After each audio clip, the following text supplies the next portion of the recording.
why it's imperative to process our thoughts for a organized life.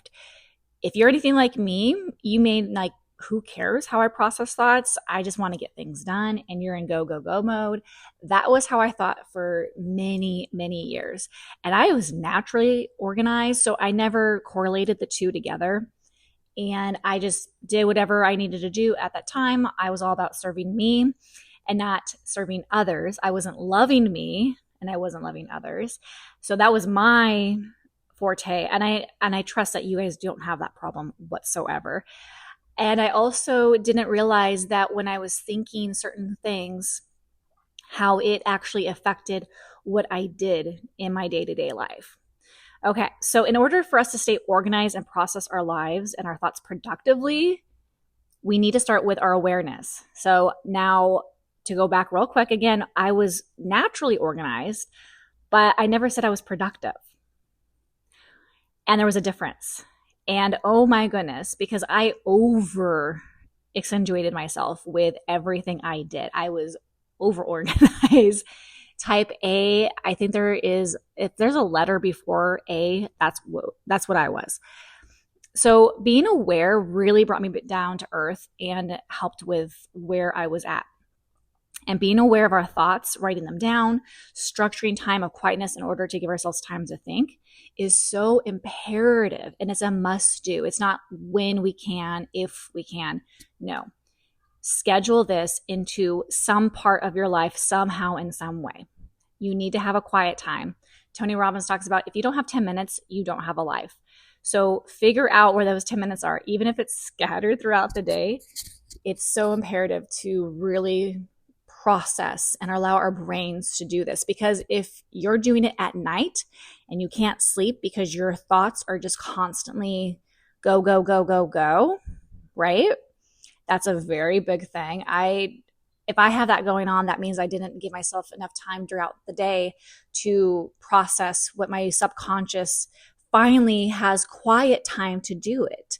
That's why you're doing those racing thoughts at night. It's because it's finally quiet enough for your thoughts to process. It's part of your mechanics. You need to eat, you need to sleep, and your brain needs to process thoughts. It's a must. And so if we allow ourselves throughout the day to process thoughts and to think and to have clarity, even if it's just like writing things down, getting it out of our head. For me, I need to get it out of my head. And once it's out of my head, oh my goodness. A lot of people call this brain dumping. It's journaling, really, to any type of degree. I have my whiteboards, right? And so I encourage those who are struggling with that you need a time earlier than right before bed to do it. Or you could be like other people, and I've also been guilty of this, is to continue the noise. Go to sleep with the TV on. That way your brain doesn't have a chance to process this. I said it so fast, it sounded like one word. And that's going to be detrimental. And in the long run, at some point, some way, you're going to break down. And you're like, why am I breaking down? I'm not sad. I'm not going through something. There's nothing going on in my life but my body is just breaking down right now. It's because you did not allow your thoughts to process, and it's going to hurt you in the long run. So let's be intentional about it. Let's do it ahead of time. Let's be in control of when we process our thoughts. And that will help us with so many things in our lives more than we think they are. I need to breathe for a minute. I'm going to have some coffee. Are you guys having coffee when you listen to this? Are you guys going for a run? Are you working out? Are you doing chores around the house? Like, let me know what you guys are doing and up to at this moment, because it's just fun. I can't see you, and yet I still feel connected with you because I know I'm not the only one going through this and have learned through this. So I want to hear your thoughts. All right, give me a second. I'm going to sip my coffee. Who is a coffee drinker or a tea drink? I like tea too. Our brains are so amazing. Have you guys really thought about how our brains are designed? They're so intricate. And our capability of understanding our thoughts from multiple perspectives is insane. in a good way, right? Our brains are created for aim, for clarity, for resolution all the time. Our brain, that's how we are designed. We're not, and it likes to use less energy too. We'll talk about that in another episode. But let's bring it back to the beginning. But our mindset and our perception, our memory, our decision making, our influences, our behaviors is only a part of how we process thoughts. I'm reading my notes as I'm talking to you guys. That's why I'm having trouble with that word. Cognitive. Ooh, see, as soon as I stopped looking at the word, I can say it. I don't know why. I have a hard time reading it. Cognitive. Oh man, I hope you guys are having fun with this. However, with our unconsciousness, it processes significantly different. So it influences our actions, and it's also usually before we even are aware of we making a decision, right? It just kind of does it naturally, like a habit. And our unconscious is really what plays out in our dreams. And right before if we don't process our thoughts, like we are purposely able to take the subconscious thoughts, bring them into the forefront, and make them conscious thoughts. That's what we need to do. There's a reason why it's there. So we have this thing called neuroplasticity. And I don't know if you guys have ever heard about it. And if you have, fantastic. I'm just going to be recapping because I'm still very new to this concept myself. I'm only a few years of understanding what this is. However, if you're new to it as well, this is what it is. This refers to our brain's ability to recognize itself by forming new connections throughout our lives. By changing our thoughts, we can potentially influence our brain structure and its function, affecting our actions. By changing our thoughts, y'all, by changing our thoughts, we can influence our brain's structure and our function and eventually change the actions. We have complete control over what we can do by changing how we think. So in essence, our thoughts, both consciously and unconsciously, right, they act as a framework that guides our perspective of the world, and it shapes our responses. And it makes a lot of sense, right? If we grew up in a certain way or been influenced by certain things, we're going to respond through that lens separately than somebody else who went through a completely different experience. So for me, I went through trauma in an abusive relationship. And for those who've never been in an abusive relationship, it's really fun talking with them because they have like no idea how to even relate to me. And that's okay. I'm not asking them to. I don't want them to go through what I went through for us to have a conversation on a similar level, right? I can understand where they're coming from because I'm able to open up my perspectives into what they went through and what their life is. And the biggest person, to be honest, is my mom. My mom, bless her, her life was definitely difficult and hard, but in different ways than mine. And I don't want to go into detail because I'm not at liberty to share, but it's completely different. I've never experienced what she went through, but I can understand it because I've met other people in my life who are similar. Yet she doesn't know what I went through because she's never gone through that experience. So there has been many, many years of us really not getting along because we could not relate to each other in any way. And so we've recently been able to find some commonalities and some things that we do both enjoy and share. And that has helped our relationship. And we respect the other person's life and their journey of where they're going through. And it's okay that we don't relate. It's okay. It's finally been to a place more for me than it is for her, I think. And she'll correct me if I'm wrong, of course. But it's okay that she doesn't understand what I went through. It's okay that she can't relate to what I went through. And I'm actually glad that she's never been through that. And so even if she can't relate, she's now at a place, I think earlier she just kind of was like, I don't get it, so I'm going to ignore it. And also I think too, she had this protective barrier where she didn't want to get hurt by my pain. And I wasn't asking her to. but my mom is very empathetic. And so I think she just naturally started taking on that weight and it was hurting her. And so she just kind of reflected it. And I think she did this unconsciously, to be honest. But now we're at a place where she can listen and not let it affect her as much. And she can just let it be my situation, my own story without it becoming hers. Anyway, I digress. Okay, so that's a great example, though, of what our brains do. And it's so cool. And so our brains have tons of information, right? Our brains are constantly going through and filtering out all this information that we're bombarded with consistently. That's why it takes longer for the ad to affect us. We have to see it over and over and over and over again. We have to trust it over and over and over again for us to even consume it, right?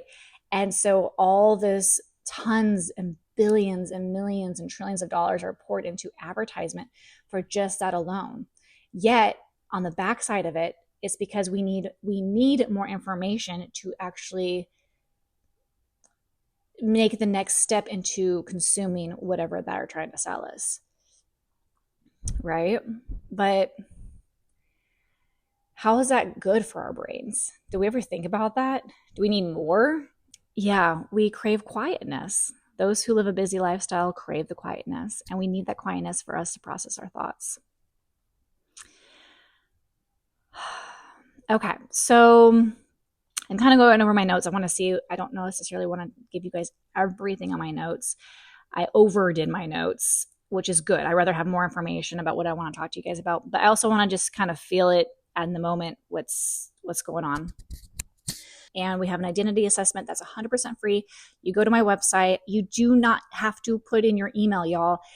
I left it that way on purpose because if you're anything like me, you're kind of hesitant, especially if it's like somebody new and you just heard about it. So I don't want you guys to feel obligated. I'm not trying to put you guys through a marketing funnel in any way. Like I have options for you guys to sign up for other things. And then that way you're doing it purposely. Like, okay, I'm going to give you my information because I want you to contact me. You know what I'm saying? Not because I want to access this thing. I'm going to give you my email. No. So on the website, the link's in the show notes to access the identity assessment. And it's so fantastic. I love this assessment. I did it myself. And I believe it's 5 or 6 pages. I'm trying to remember because the way my website put it together. And it just goes into really deep detail. It asks you really good questions. And I put it together purposely with those who are completely lost, for those who are just starting either from 0 or even the negative. I started from the negative. I had to work up to 0 before I could launch into the positive numbers. So I have been there myself, and I don't want to see you guys struggling in any of this. And some of us kind of have our identity to a degree, right? We got kids, we got a family, we're moving, we're grooving, but we still might feel a little lost. We're like, okay, well, what else is there? And there might be more to your story than you think there are. Hint, hint, there is. There is always more. And not necessarily that you need to do more. You might need to actually do less in order to gain more, to have more fulfillment. And so that's the goal. And so this assessment kind of just evaluates where you're at currently. And you go at your own pace and you write down your own notes. I don't have any of that information. Like you don't submit it. You don't write it into the computer or your phone or nothing like that. It's all the questions are there, and then you write it in your own. And you should be able to take screenshots. You should be able to save the information. There's ways where you can like print it, like whatever you guys need to do, like please feel free to do it. That's why it's there. It's free access for you guys to take it. So I say all this because this is the first part of your foundation before you can process your thoughts. If you're trying to do the tools I'm about to give you, I promise they will come. If I give you the tools now to process your thoughts and your identity is not secured, or you put it off thinking, yeah, no, I know who I am. I'm good. Like I did in my early 20s, because apparently in your early 20s, you know everything. Yeah. And Then you move forward with processing your thoughts in the wrong direction. So that's why it's so imperative to start with your identity. Make sure that your focus is straight, that you're where you're wanting to be, at least in that direction. So then the next step is processing the thoughts, because that doesn't stop while you're trying to do life, right? Your thoughts are always going to come. And so as we really dissect into thought processing, and eventually there's actually going to be a course I'm going to create on it. It's going to go deeper than this. I want you guys to be able to process thoughts effectively, efficiently, quickly, and it only bringing you life and bringing others life around you. Because God knows we've all had those thoughts. All of us at some point in our life have had those thoughts, and you know what I'm talking about. And they're not yours. You don't have to accept those thoughts. You don't have to say like, oh my gosh, I thought them. That must mean that I believe that. No.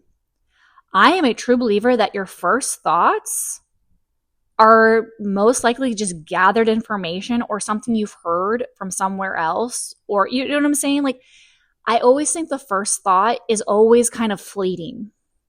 And it's the second thought that we have control over.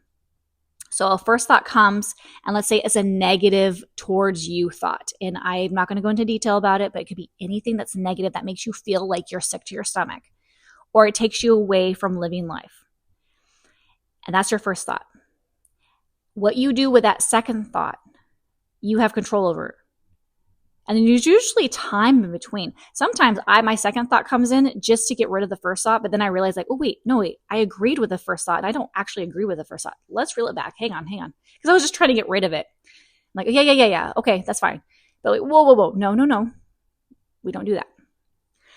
Anyway, so there's a purpose to this, is what I'm trying to say after all of that. But this is really good.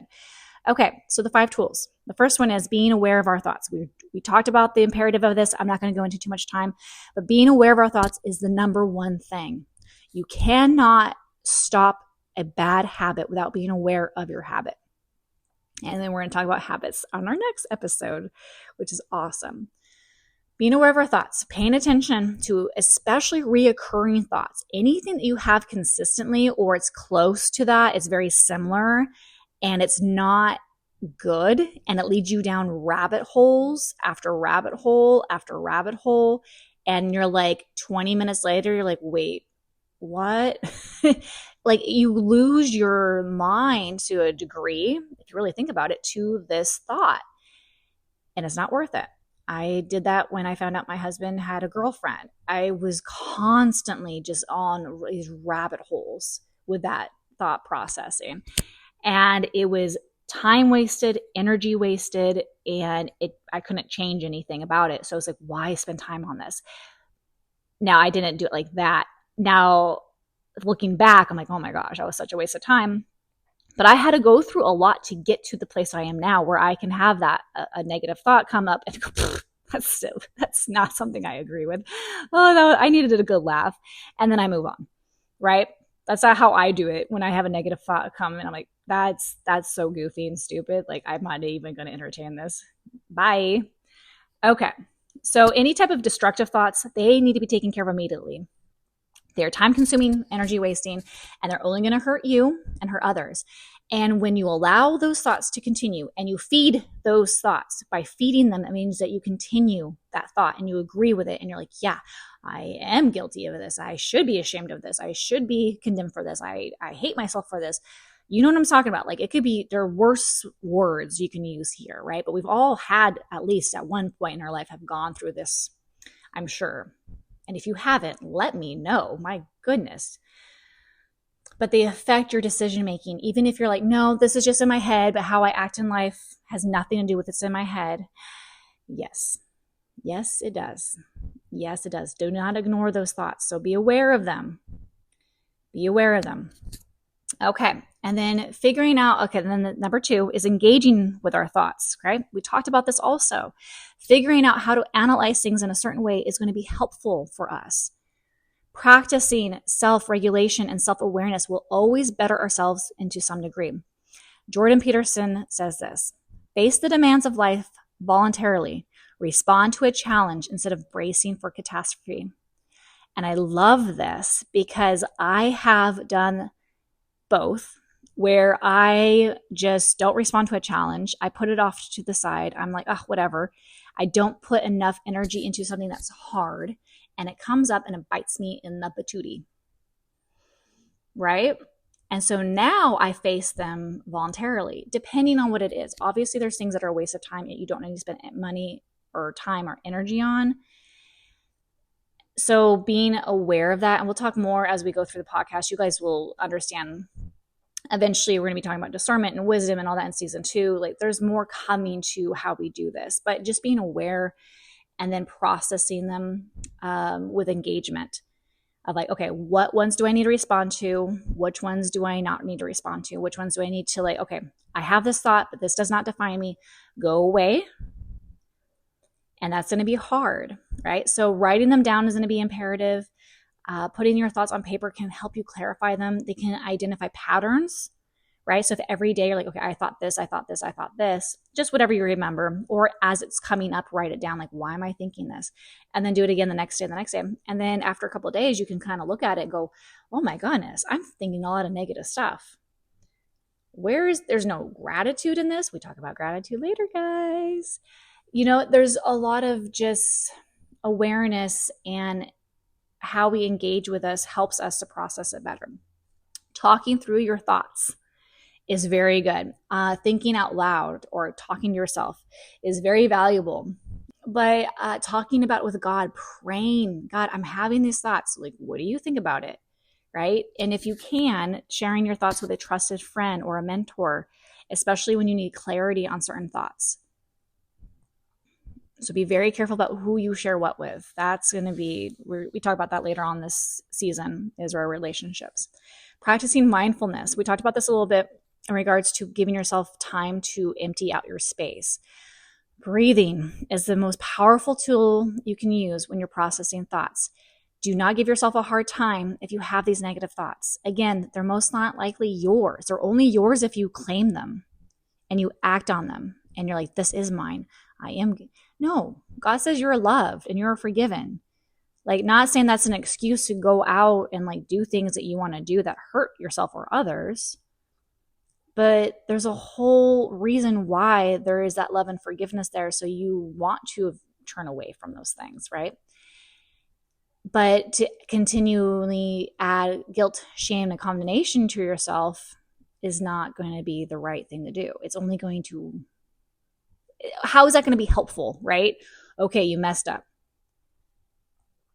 Now what, right?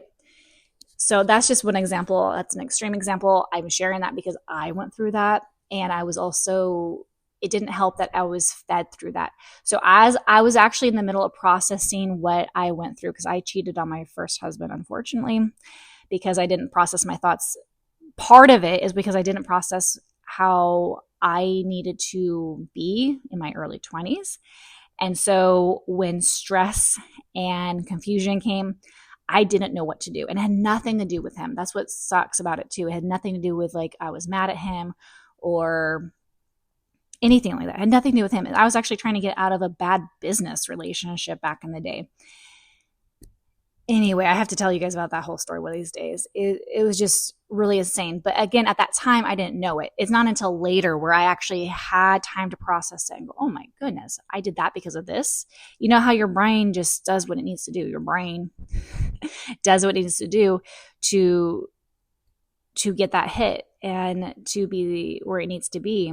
And while I was in the process of healing from that and understanding like what I really did, then so-and-so comes into the picture, my second husband at that time, and he interfered that with what he wanted to do and his thoughts. And then all of a sudden he's like, oh, let's add shame and guilt and condemnation to what you did. Even though I wasn't a part of that relationship, I'm going to make you feel horrible. And so it continued. It continued for years. So I was being punished with my from my second husband for something I did with my first husband. And my first husband had already forgiven me. Like, we went through a whole thing and we talked about it years later, and him and I were good. But yet my second husband was like, nope. So it was like, and then like, let's find other things I can add to this, right? Because you have to constantly feed it. So I was getting it from him. And then because I believed it and because I was so subservient to him, I accepted it and I believed it myself as well. So you got to be careful what thoughts you allow in and what thoughts you feed and what thoughts you go through. So practice mindfulness. All that was tool number 2. Tool number 2. I said that right. All right. So number 3 is reframing and challenging these thoughts. All right. Especially if they're not good. Decluttering our minds is a successful technique for processing the thoughts with purpose, because we want our brains to have the space to have the energy and time and room that it needs to do healthy and productive and good projects. And it can't do that if it's cluttered with all this negativity and this junk, right? So if you think about it, as we're talking about reassembling, we have to see like, okay, these are all the pieces that are in my brain right now. That's the awareness, right? And then, okay, what do I continue to keep here? That's the engagement. What stays, what goes. And then now we're reframing and challenging. So now we're getting rid of anything that doesn't belong there. And it might take some more time than others. And some of it might be harder to let go of because you've had it for so long, it's almost comforting. Oh, all this is good, but I really want to hang on to this. I really want to hang on to this. So not many people know this, but I struggled with an eating disorder, with actually more than one, for years. Years I struggled with eating disorders. And it's a mental state, right? And I remember when I surrendered my life to God the first time, I was trying to. I was not at all putting it into action. I just thought I liked the idea of it.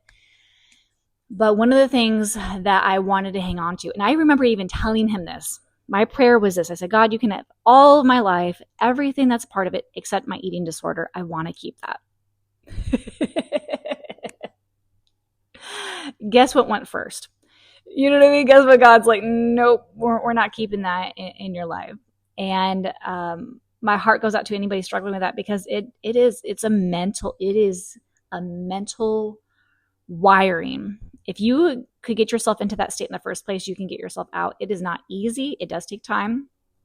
For me, what happened was my heart, I could physically feel my heart in physical pain every single time I would practice some sort of, because I did it all. I was all of it. And I'm not going to say any of the words because I don't want to trigger anybody. But my heart physically was hurting so bad. I'm like, oh my gosh, I'm going to have a heart attack. And then I'm going to go to the hospital, and then they're going to hook me up, and then I'm going to have to go to an institution. Like, I was so scared of what that entailed. And so it was not easy, and it did take time, and I wasn't doing it perfectly for a while, but I was already on the road to recovery. So if you guys need help with that, I've been there for, I want to say it was a good decade. I struggled with that, maybe a little bit longer. And nobody knew about it. This is the first time I've actually even talked about it. So you guys get the first. Oh my goodness, that's how much I love you guys. And I want to help anybody who's struggling for that. Reach out to me, DM me in the Instagram if you need to do it as a private, or I also do coaching, and I can help you guys with that. I'm not licensed or anything, but I just more of like, hey, I've been there. There's no judgment, and I'm in your corner, and I can help you with practical tools to move forward in that. Okay, so I gave you guys such a good example about reframing and challenging those thoughts. So I want you guys to also practice that, challenging your beliefs, not in a negative way, but just like, is this true? Is this what's going on? Right? Anything that you pay attention to, you're going to see it that way. So how you receive things is how you see things. I did not mean it to be rhyming, but it's a good way to remember it, I guess. So seeking balance. Seek balance in all of this. Okay, so I have a lot of notes, guys. Oh my goodness. Okay, and it's good to have a negative emotions. I'm not trying to say you should be sunshine and rainbows all the time. Like nobody wants that. We need to be realistic. But just being aware of like if our bodies are communicating to us like, hey, this sucks, just pay attention to it and then really take time to listen to it. And we talk about our bodies as we move forward in other podcast episodes too. But processing thoughts is very difficult. And it's not easy, especially if you've never done it before, right? And they don't teach us this usually. I mean, I think it's being more aware of it now. We're teaching kids how to regulate, and that's so imperative. And I'm seeing a huge difference in my kids now that they're aware of their thoughts. Like these are powerful tools. And I didn't have that growing up. My parents didn't know this. They didn't need it growing up. They lived differently than I did, but I didn't know how to process my thoughts. So I just did whatever I wanted to do when I felt like doing it. Okay, so now we're going to go into number 4, thinking with doing. Now we're going to put them together. There's an action plan. So we are aware of our thoughts, right? And we're engaging with the right thoughts, acknowledging what's not to be engaged with. We're reframing and we're challenging the negative thoughts. We're removing these things. We're decluttering our brains, right? And now it's time to take action. We have to, and we're going to go into this in the habit, so I don't want to get into it too much now, but we have to reframe any negative thoughts into the right ones, replacing them with the correct statements as needed. Like if there's just too much, like we need to get rid of it. So thinking with doing. We need to be able to put into action what we want purposefully. James 1:23-24 says, if anybody hears the word and does not do what it says, they're like someone who looks intently at their face in a mirror, and then when they walk away, they forget what they look like. James also talks about when you have faith and you don't do the works with the faith's dead. Like it goes hand in hand. So taking action, not reaction, taking action based on our thoughts is crucial for improving our thought process and moving forward. And then I'm not going to go into another story because you guys have been hearing all of that. I've been giving you guys a lot of background. So a good way to do this is to practice how you're going to respond when it's not happening. So it's hard to like, okay, well, how do I actually do this, right? Practice when it's not happening. When your quiet time, in your space, while you're driving, like whatever it is, like figure out a time and a place and do it then. And it can only just be for a few minutes. Okay, when these thoughts come, this is how I'm going to respond. When these type of things come into my brain, this is how I'm going to rebuke them or rebuttal or whatever the case may be, because everyone's thoughts are going to be different. And so you have to practice when it's in a safe place, so to speak, in your brain, when it's in a healthy place, and then be ready for it. It's almost like a game, right? I have to give you guys this because this is so part of it. So husband and wife time, I'm going to say it that way, which is supposed to be amazing and beautiful from what I hear. During that time, almost every single night, it was torture. And my whole perspective was I was preparing for a battle every single night. And it was not fun.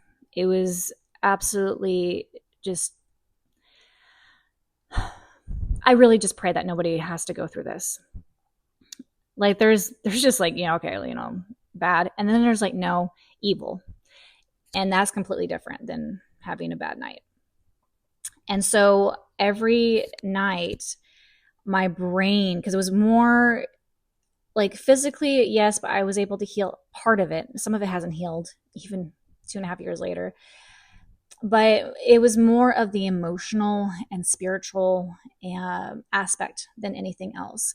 The mental abuse that would happen every night. And sometimes throughout like the day, it would be there too, but it was really during that time because intention was so demonic, and I don't use that word lightly, into what was expected during that time. I'm really trying to be careful of how I word these things so that way little ears don't have to worry about it. And so I eventually was able, because it took me a while to figure this out, what I'm teaching you guys.